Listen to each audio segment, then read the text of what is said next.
तो पहला क्वेश्चन है कि निम्नलिखित में से किस शिक्षण शास्त्र का अर्थ है कि बच्चों के अनुभव, उनकी बात तथा उनकी सक्रिय भागीदारी को प्रमुखता देनी है। यानी कि इसमें कौन सा ऐसा ऑप्शन है जो बच्चों की वरीयता को समझता है, जो बच्चे प्रमुख भागीदारी जहाँ निभा रहे हैं, बच्चे सक्रिय हैं, ठीक है, उनकी बात और उनके अनुभव को सुना जा रहा है। इस प्रकार के शिक्षण शास्त्र के लिए बच्चों के मनोवैज्ञानिक विकास तथा रुचियों को ध्यान में रखकर अधिगम की योजना बनानी चाहिए। क्या होगी? शिक्षार्थी, बाल केंद्रित, शिक्षक केंद्रित, विस्तारवादी। तो आपको पता है जहाँ पे बच्चों की सारी बातें सुनी जाए, यानी कि सारी बातें का मतलब है कि जो वो कहना चाहते हैं सब्जेक्ट से रिलेटेड या कोई भी चीज़, उनको सुना जाए और वो अपनी बात रख सकें शिक्षक के सामने, सहपाठियों के सामने, अपने क्लासमेट के सामने, ठीक है। तो वहाँ पे उनको एक बाल केंद्रित हो जाएगा कि ये जो क्लास है वो बच्चों के हिसाब से चल रही है, ऐसा नहीं कि टीचर अपने हिसाब से चला रहा है ना। तो बाल केंद्रित दूसरा ऑप्शन आपका सही हो जाएगा। अगला क्वेश्चन है, समालोचनात्मक शिक्षण शास्त्र दृढ़ता से किस बात में विश्वास करता है? बच्चे विद्यालय के बाहर जो कुछ भी सीखते हैं वह अप्रासंगिक है। तो वह अप्रासंगिक नहीं है। बाहर, विद्यालय के बाहर जो भी सीखा जाएगा वो बच्चे के लिए बेहतर होगा, प्रासंगिक होगा, अप्रासंगिक थोड़ी होगा। तो ये तो गलत हो गया। शिक्षार्थियों के अनुभव तथा दृष्टिकोण महत्वपूर्ण है। बिल्कुल, शिक्षार्थी जो अनुभव कर रहे हैं, जो फील कर रहे हैं एनवायरनमेंट को लेके, सब्जेक्ट को लेके, टीचर को लेके, क्लासमेट को लेके, वो अपनी बात को अपने सहपाठियों से या शिक्षक से या किसी से भी अपनी बात रख सके, ये महत्वपूर्ण है। तो ये तो पॉजिटिव बात रही। शिक्षक को सदैव कक्षा निर्देशों में आगे रहना चाहिए। सिर्फ कक्षा निर्देश में ही आगे नहीं रहना चाहिए, अभी तो बच्चों के हाव भाव, व्यवहार और उनकी पाठ्य सामग्री, बहुत कुछ चीज़ें हैं, सिर्फ कक्षा निर्देश ही नहीं है, ठीक है। तो ये उतना परफेक्ट नहीं रहा। शिक्षार्थियों को स्वतंत्र रूप से तर्क करने की आवश्यकता नहीं है। क्यों पूरी तरह से वो स्वतंत्र रूप से तर्क नहीं कर सकते? क्यों आप उनके सोचने पे प्रतिबंध लगाएंगे? ऐसा तो है नहीं कुछ। तो ये भी सही नहीं है। हम बच्चों को रोक नहीं सकते सोचने से या कुछ भी क्रिएटिव करने से ना। तो सबसे पॉजिटिव ऑप्शन आपका दूसरा रह जाएगा और दूसरे का दूसरा ऑप्शन बिल्कुल सही हो जाएगा। तीसरे क्वेश्चन की बात कर ली जाए, यदि शिक्षक नया पाठ पढ़ने से पहले विद्यार्थियों को मनोरंजन से जुड़े गतिविधि में संलग्न करते हैं तो इसका उद्देश्य क्या है? यानी कि कक्षा में पाठ नया शुरू होने वाला है, लेसन नया शुरू होने वाला है, उसके पहले कुछ मनोरंजन करवा लेते हैं, हम एक्टिविटी करवा लेते हैं बच्चों से, या कोई पोएम कहलवा लेते हैं ना। तो वो उसका क्या मेन मुद्दा है, क्या मकसद है उसका विद्यार्थियों का ध्यान हटाना, पाठ आरंभ करने से पूर्व विद्यार्थियों को अनुशासन में करना, कार्यभार को कम करना, विद्यार्थियों में प्रोत्साहन और उत्साह का संचार करना। तो देखिए, ध्यान हटाना नहीं है बल्कि ध्यान लगाना है विद्यार्थियों का ना। पूर्व अनुशासन करने के लिए आपको गतिविधि कराने की क्या ज़रूरत है? अनुशासित अगर आपको बच्चों को करना है तो आप निर्देश देंगे। और ऐसा भी अनुशासन नहीं करना है कि ऐसे भी बच्चों को डिसिप्लिन में नहीं रखना है, अनुशासन में नहीं रखना है कि बच्चे अपनी बात न कह पाएँ, उन्हें प्रॉब्लम हो। बहुत से ऐसे स्कूल्स हैं जिसमें बच्चों को वॉशरूम लगी होती है क्लास 4th 5th, और कुछ नर्सरी के बच्चे भी होते हैं जो, अगर प्राइवेट स्कूल में अगर आप हो तो पता होगा आपको, तो वहाँ की शिक्षिका या शिक्षक जो है वो क्लासरूम से बाहर जाने ही नहीं देते ना। वो ऐसे एक रूल नियम कुछ स्कूलों में बना होता है कि एक पर्टिकुलर किसी बेल में ही बच्चे बाहर निकल सकते हैं। उसके पहले किसी बच्चे को अगर इमरजेंसी वॉशरूम लगी हो तो बच्चा क्या करेगा ना। तो ऐसा भी अनुशासन नहीं होना चाहिए। कार्यभार को कम करने की ज़रूरत नहीं है। यहाँ पे कार्य तो आपको करना पड़ेगा एज अ टीचर। तो चौथा ऑप्शन बिल्कुल सही है कि हम बच्चों को प्रोत्साहित करना चाहते हैं, उत्साह उनमें भरना चाहते हैं, ताकि नया जो पाठ शुरू होने वाला है उसमें बच्चा थोड़ा सा उत्साहित रहे, रुचिकर रहे, इंटरेस्ट ले। चौथा ऑप्शन बिल्कुल सही हो जाएगा। चौथा क्वेश्चन है, मनुष्य अनुभव के माध्यम से भाषा ठीक उसी प्रकार से सीखते हैं जिस तरह से अन्य कौशल सीखते हैं। यह किस विचार के सिद्धांत की ओर संकेत करता है? चॉम्स्की, पियाजे, वाइगोत्स्की और स्किनर। यानी कि कहा जा रहा है कि मनुष्य सभी काम जिस प्रकार से सीखता है उसी तरह से भाषा भी सीखता है। तो ये बात स्किनर ने कही है। किसने? स्किनर ने। चौथा ऑप्शन बिल्कुल सही हो जाता है। आगे देखते हैं अगला क्वेश्चन। रचनावादी कक्षा में शिक्षार्थी किस प्रकार से कार्य करते हैं? रचनावादी कक्षा में शिक्षार्थी किस प्रकार से कार्य करते हैं? क्रिएटिव कक्षा होगी तो उसमें बच्चा क्या कर रहा होगा? समूह में अंतरक्रिया करते हैं तथा कक्षा में आवाज़ करते हैं। सही बात है ना, कि अंतःक्रिया कर रहे हैं। अपने कॉपी में सभी विकल्प लिखते हैं, केवल शिक्षक के साथ अंतःक्रिया करते हैं, ये नहीं ठीक है। किसी भी तरह के अंतःक्रिया मतलब कुछ करेंगे नहीं, ऐसे चुपचाप बैठे रहेंगे, सिर्फ देखेंगे, सुनेंगे और बोलेंगे नहीं, नहीं हाथ पैर हिलाएंगे, ना ही जाएंगे आएंगे कहीं, ना ही अपनी बात किसी से रखेंगे, ना खेले कूदेंगे, तो ये थोड़ी कि अंतःक्रिया ही नहीं करेंगे, मतलब कि बातचीत ही नहीं करेंगे किसी से। अंतःक्रिया का मतलब ये रहा। अपने कॉपी में सभी विकल्प, सिर्फ लिखने से विकल्प नहीं। रचनावादी का मतलब है जहाँ बच्चा क्रिएटिव हो, समूह में अंतःक्रिया कर रहा हो, जहाँ पे कक्षाएं होंगी, थोड़ी बहुत आवाज़ें वहाँ पे होंगी बच्चों की। पहला ऑप्शन बिल्कुल सही है। निम्नलिखित में से कौन सा भाषा शिक्षण के सिद्धांत के रूप में नहीं लिया जा सकता? नेगेटिव क्वेश्चन है, नेगेटिव ऑप्शन सही होगा। चयन तथा श्रेणियों में बांटना, यानी कि बच्चों को चयन करें और उन्हें ग्रुप में या एक अलग अलग कैटेगरी में बांट दें, तो यही तो सबसे गड़बड़ लग रहा है। आगे पढ़ लेते हैं।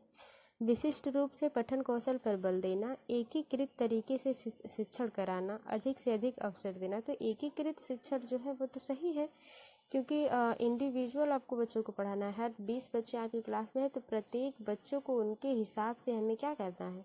पढ़ाना है ना, तो सही है।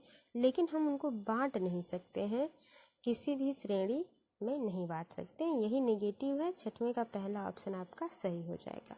सहपाठी एक दूसरे के प्रति स्वीकृति का भाव रखें, इसके लिए किस तरह की कक्षाई परिवेश उपयुक्त है? यानी कि बच्चा एक दूसरे की बात को समझे और अगर कोई प्रॉब्लम हो तो अपने में डिस्कस कर सके ना, क्योंकि आप जानते हैं कि टीचर से ज़्यादा हम अपने क्लासमेट से पूछते हैं तो ज़्यादा चीज़ें कंफर्म होती हैं, कन्फ्यूजन जो थोड़ी बहुत रह जाती है। और ये आप भी मानते होंगे कि कुछ क्लास में ऐसे टीचर्स होते हैं जिनकी बातें या जिनकी लैंग्वेज वो पढ़ाते तो अच्छा, लेकिन लैंग्वेज उतनी समझ में नहीं आती, तो हम अगर वो बात अपने क्लासमेट से पूछते हैं तो वो बेहतर बताते हैं, क्योंकि उनके समझाने का तरीका थोड़ा सा अपने हिसाब से होता है।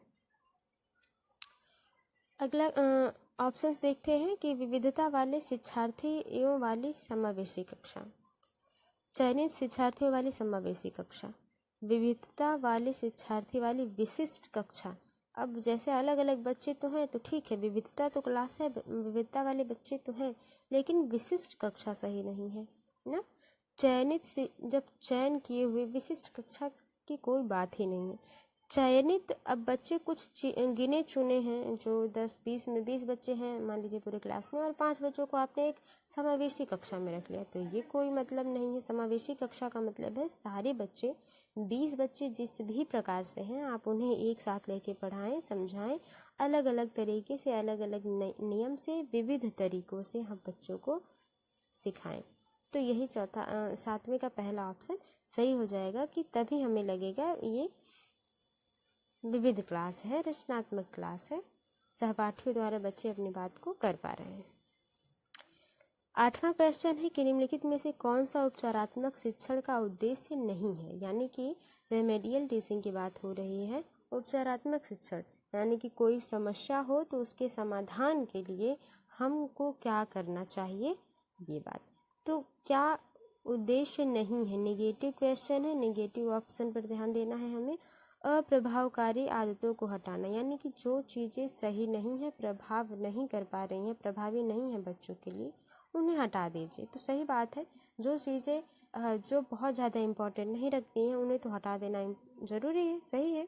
उन भाषा तथ्यों को दोबारा पढ़ना जो उन्होंने सही तरह से नहीं सीखे हैं, बिल्कुल जो नहीं अच्छे से बच्चे ने सीखा है उसको अगर वो दोबारा पढ़ता है, रिवाइज करता है, वो चीज़ें आप याद हो जाएंगी या समझ पाएगा बच्चा। अगर याद न कहे तो समझ पाएगा बच्चा उसको।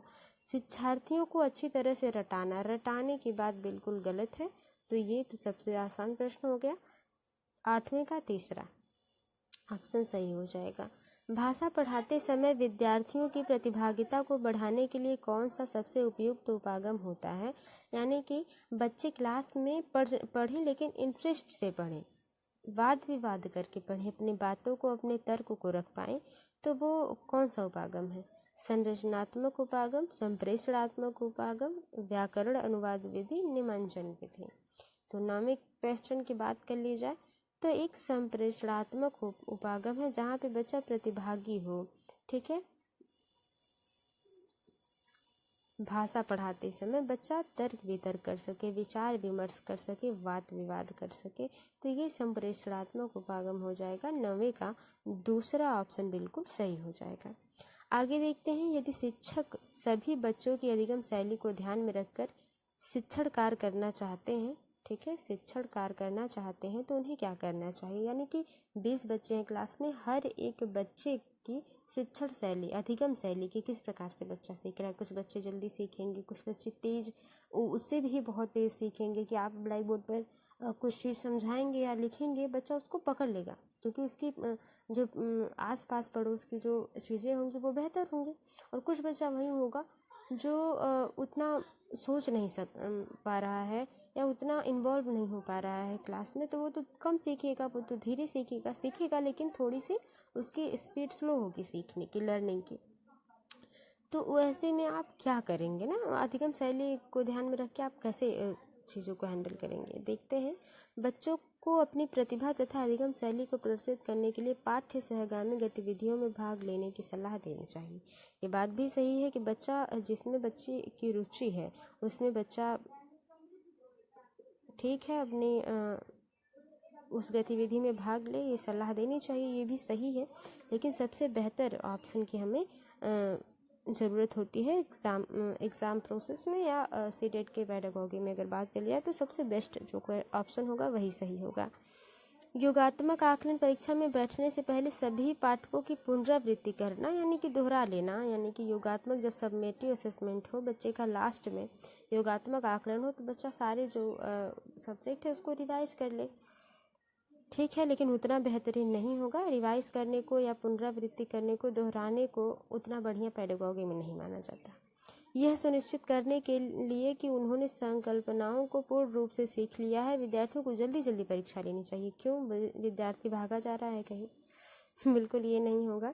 विद्यार्थियों की विविधता को संबोधित करने के लिए विविध प्रकार की शिक्षण विधि है, बिल्कुल सबसे सही ऑप्शन ये है कि यहाँ पे वैरायटी, विविध अलग अलग प्रकार की बातों को संबोधित किया जा रहा है कि जितने भी बच्चे हैं उनको उतनी विधि से आकलन करना है, तब आप अधिगम शैली में उनके ध्यान रख पाएंगे। यानी कि 10 का 4th ऑप्शन बिल्कुल सही हो जाएगा। अगला क्वेश्चन है, निम्नलिखित में से कौन सी भाषा की कक्षा में सबसे अधिक प्रभावशाली शिक्षण विधि है? कौन सी शिक्षण विधि सबसे अच्छी विधि है भाषा की कक्षा में? शुद्ध उच्चारण पर बल देना, ये भी ठीक है, हो सकता है कुछ। पुस्तक की पाठ्य सामग्री को स्वर पढ़ना, ये भी हो सकता है। शुद्ध उच्चारण तथा भावों के साथ पढ़ने पर बल देना, यहाँ पे बल देना रहेगा। शिक्षार्थियों की रुचि के विषय पर चर्चा करना तथा विषय वस्तु से संबंधित शब्द से संपदा पर ध्यान देना, शब्द संपदा पर ध्यान देना होगा।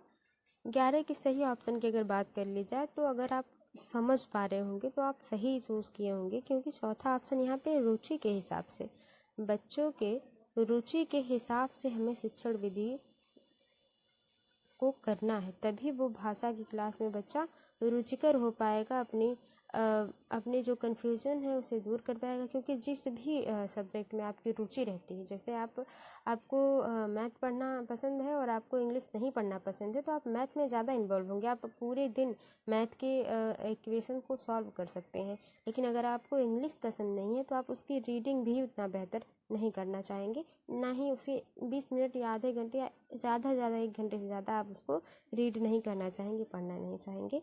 तो चौथा ऑप्शन बिल्कुल सही है, बच्चे के रुचि के हिसाब से चीज़ें होनी चाहिए।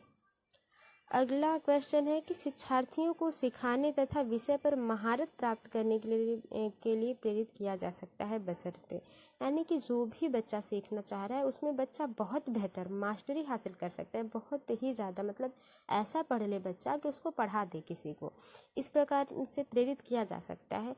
लेकिन हमें क्या ध्यान रखना है उसके लिए, बशर्ते वे जानते हों कि परीक्षा में विषय वस्तु के प्रति उनकी समझ के लिए उनकी परीक्षा ली जाएगी।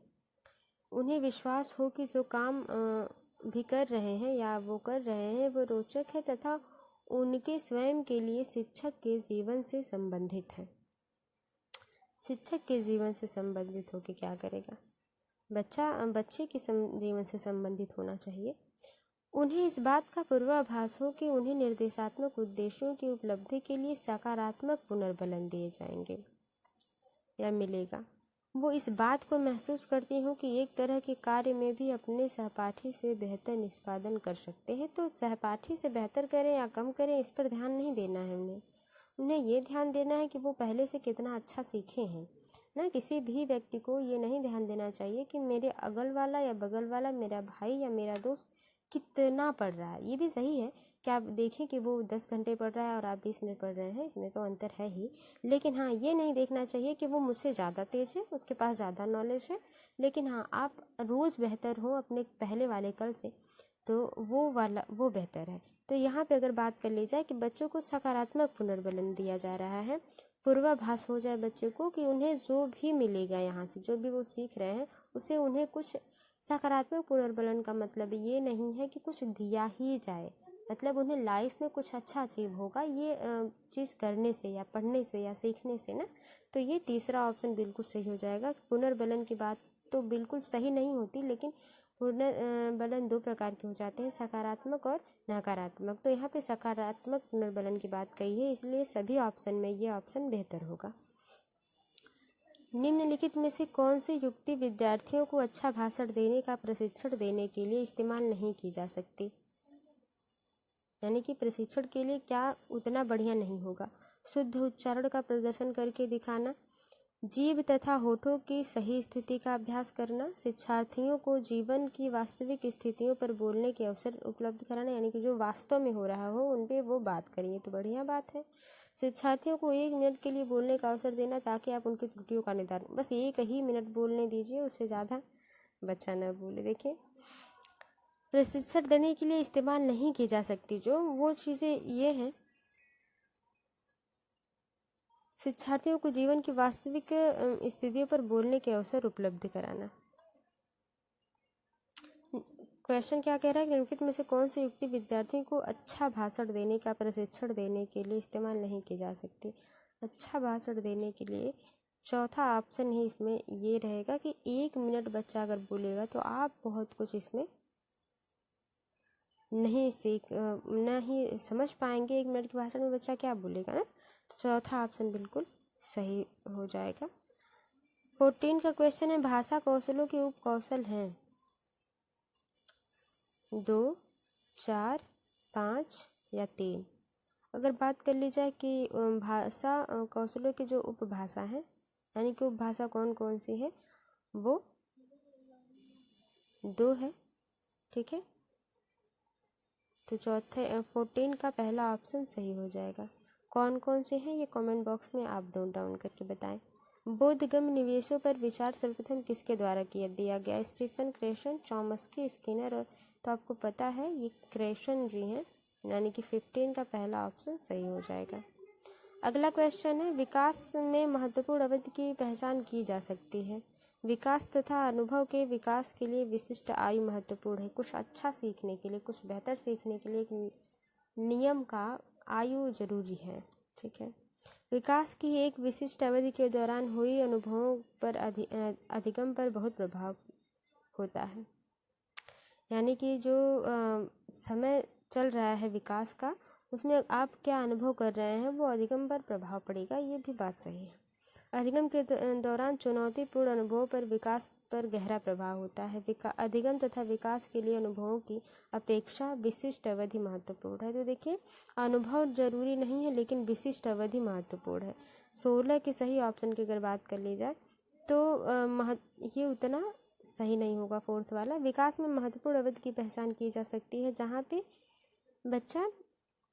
पे कहा जा रहा है कि विशिष्ट अवधि के दौरान अनुभवों का अधिगम पर अधिक प्रभाव पड़ता है। बिल्कुल, जो भी आप विकास के दौरान सीखते हैं, यानी कि जैसे आप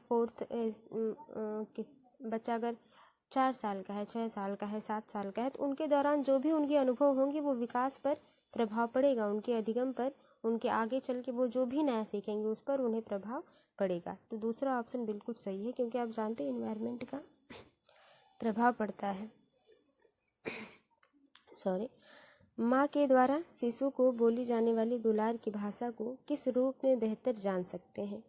यानी कि जो माँ अपने बच्चों को दुलार कर बोलती हैं वो।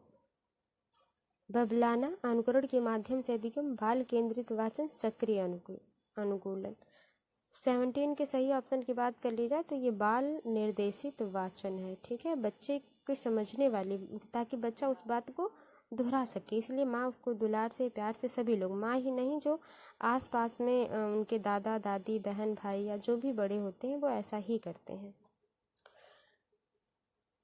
अगला क्वेश्चन है कि भाषा की कक्षा में शिक्षार्थी काबुलीवाला की कहानी पढ़ते हैं। बाद में उन्हें कहानी के कुछ दृश्यों की पृष्ठभूमि से संबंधित चित्रात्मक सामग्री व संक्षिप्त वर्णन दिया जाता है। यानी कि काबुलीवाला वो पढ़ते हैं, उसके बाद उन्हें उनके कुछ दृश्य दिखाए जाते हैं और उनको वर्णन किया जाता है। चित्रों में वर्णित या 2 दृश्य का कुछ शिक्षार्थियों द्वारा अभिनय किया जाता है। बच्चे उसका नाटक करते हैं, अभिनय करते हैं, रोल प्ले करते हैं। शिक्षार्थी अभिनय किए गए दृश्यों को देखते हैं। यह प्रक्रिया क्या कहलाती है? अब कुछ बच्चे जो होते हैं उनके अभिनय को देखते हैं, नाटक को देखते हैं, तो ये प्रक्रिया क्या कहलाएगी? अवलोकन, संदर्भीकरण, संज्ञानात्मक उपागम, सहयोग। तो वो जो किताब में पढ़ रहे हैं, जो नाटक हो रहा है, उसमें क्या करेंगे? देखेंगे क्या कॉमन है, क्या अलग हो रहा है, किस प्रकार से कुछ बनावटी है ना, तो यहाँ पे अवलोकन करेंगे, ऑब्जर्व करेंगे, बच्चे चीज़ों को अवलोकन करेंगे ना। 18 का पहला ऑप्शन सही हो जाएगा। वह कौन सा परीक्षण है जिसके द्वारा किसी विशिष्ट कार्य के संबंध में विद्यार्थियों की उपलब्धि का मापन किया जाता है? वह कार्य जिसमें विद्यार्थियों को बेहतर प्रदर्शन करने की जरूरत है, वो क्या है? निपुणता परीक्षण, उत्पाद परीक्षण, व्यक्तिपरक परीक्षण, वस्तुनिष्ठ परीक्षण। 18 के सही क्वेश्चन की अगर बात कर ली जाए तो ये निपुणता परीक्षण है, कि बच्चे ने कितना सीखा है उसका हम क्या कर रहे हैं, मापन कर रहे हैं, तो ये निपुणता परीक्षण है, मास्टर बेस्ड है। 20 क्वेश्चन की बात करें तो प्राथमिक स्तर के विद्यार्थियों के पठन अवबोधन का मूल्यांकन करने के लिए शिक्षक ने विद्यार्थियों से कहा, यानी कि वो कितना पढ़ पा रहे हैं, अपने रीडिंग स्किल्स को देखने के लिए, मूल्यांकन करने के लिए विद्यार्थियों को शिक्षक ने कहा कि कहानी को अपने शब्दों में दोबारा दोहराओ या कहानी के मुख्य बिंदु बताओ। अच्छा, इससे मूल्यांकन अच्छा होगा। कहानी के पत्रों में से किसी एक के आधार पर दैनंदिनी बनाओ। पहचाने गए शब्दों के समूह का स्वयं प्रयोग करें। विषय के लाभ तथा हानि पर चर्चा करें। देखिए, तो लाभ हानि पर चर्चा करें। अब पठन का एक अच्छा तरीका आप मूल्यांकन आप कैसे कर सकते हैं? जहाँ पे आप जो शब्द हैं उनको दोबारा, जैसे हम बुक रीडिंग करवाते हैं तो उससे हम क्या करेंगे, रीडिंग अवबोधन का मूल्यांकन यानी पठन अवबोधन का मूल्यांकन कर सकते हैं। तो पहला ऑप्शन सबसे बढ़िया हो जाएगा क्वेश्चन के हिसाब से। यहाँ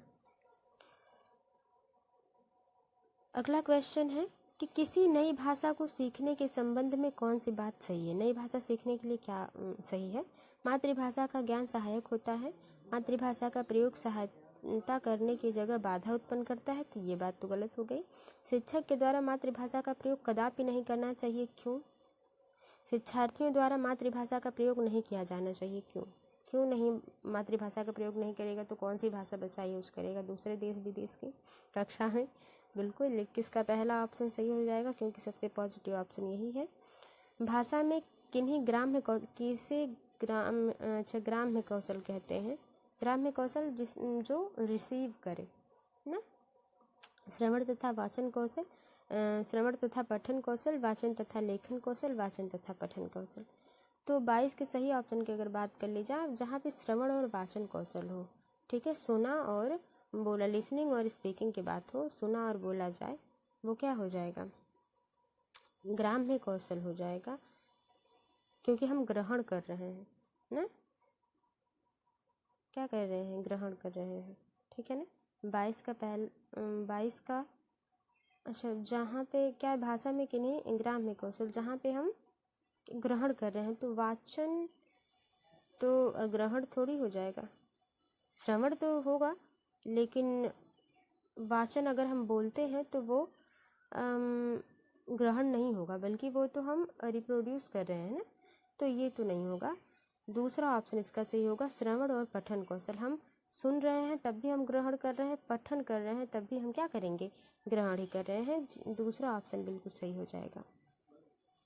निम्नलिखित में से कौन सा दृश्य शिक्षण अधिगम सामग्री नहीं है, ठीक है, शिक्षण के समय एज ए एग्जाम्पल में नहीं ले सकते, क्या, पत्रिकाएं तथा समाचार पत्र ले सकते हैं, रेडियो प्रसारण, संदर्भ पुस्तकें, चित्रात्मक चार्ट, जो चार्ट हैं, चित्र बनाए हुए गए हैं, उन्हें नहीं ले सकते। तो लेकिन रेडियो ले सकते हैं हम, ये तीनों ले सकते हैं, लेकिन रेडियो प्रसारण नहीं ले सकते, जहाँ पे बच्चा सिर्फ सुनेगा ना, बच्चा ना ही बोल पाएगा ना ही उसे लिख पाएगा, तो रेडियो प्रसारण उतना बढ़िया नहीं है अधिगम सामग्री के लिए। उदाहरण के लिए हम उदाहरण के लिए ले सकते हैं, लेकिन क्लास में ले जाके हम उससे कुछ एग्जाम्पल समझा पाएँ, ये बेहतर नहीं होगा, खासकर छोटे बच्चों के लिए।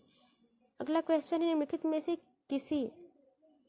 किसकी उपचारात्मक शिक्षण के रूप में अनुशंसा नहीं की गई है।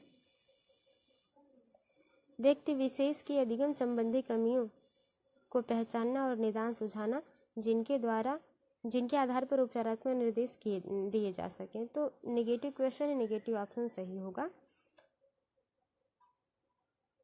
ये तो सही है, कमियों को पहचानने और उसका उपचार करें। अध्यापक समस्याओं को संबोधित करने और दूर करने के लिए व्यवहारिक उपचारात्मक समाधान ढूंढते, ये भी सही है। विद्यार्थियों की गलतियों का विश्लेषण करके उपयुक्त उपचारात्मक कार्यों का चयन करें, बिल्कुल विश्लेषण करें, क्या गलती है, कहाँ गलती है, फिर उस पर उपचार करें। नवीन पठन तथा शिक्षण विधियों को लागू करने के द्वारा उच्च अधिगम निर्णय नीतियों को लागू करें, इतना उच्च अधिगम निर्णय लिया जाए कि बच्चा समझ ही न पाए। चौथा ऑप्शन ही नेगेटिव है इसमें, कि बहुत ऊंचे स्तर की नीतियाँ नहीं होनी चाहिए, ऐसी नीति हो, ऐसे नियम कानून हो क्लास, कक्षा और विद्यालय के, कि बच्चा वहाँ पे रह सके, समझ सके, उसे बहुत ज़्यादा इरिटेट ना हो, भारी न लगे बच्चे को ना। चौथा ऑप्शन बिल्कुल सही हो जाएगा। कक्षा में शिक्षक विषय के बारे में बताते हैं तथा उस विषय पर लेख लिखने के से पहले वह विद्यार्थियों को उस विषय से संबंधित विचारों का जल्दी से सोने नहीं होगा, यहाँ पे जल्दी से पढ़ने होगा यहाँ पे, और उन्हें नोट करने के लिए कहते हैं। कक्षा में शिक्षक क्या कर रही हैं, यानी कि जो भी जो भी विषय बताए जा रहे हैं उसमें लेख लिखने के लिए कहा जा रहा है, उससे संबंधित कुछ पढ़ने और नोट बनाने के लिए कहा जा रहा है। तो ये क्या है, पुनरावृत्ति है। पुनरावृत्ति तो मतलब दोहरा कर उसी तरह लिख देना पुनरावृत्ति होती है। आकलन यहाँ पे हो नहीं रहा। मानस मंथन, सूचियों का जांच, तो सूचियों की जांच ऐसे कुछ हो नहीं रही। मानस मंथन यहाँ पे ब्रेन स्टॉर्मिंग, बच्चा अब विषय के बारे में बताया गया है और फिर उसके बारे में कहा जा रहा है कि तुम कुछ उससे संबंधित कुछ लिखो, तो बच्चा सोचेगा समझेगा तब तो कुछ लिखेगा, बिल्कुल मानस मंथन, ब्रेन स्टॉर्मिंग हो रही है। यहाँ पे सोचना, यहाँ पे कॉग्निटिव थिंकिंग हो रही है, संज्ञानात्मक विकास हो रहा है।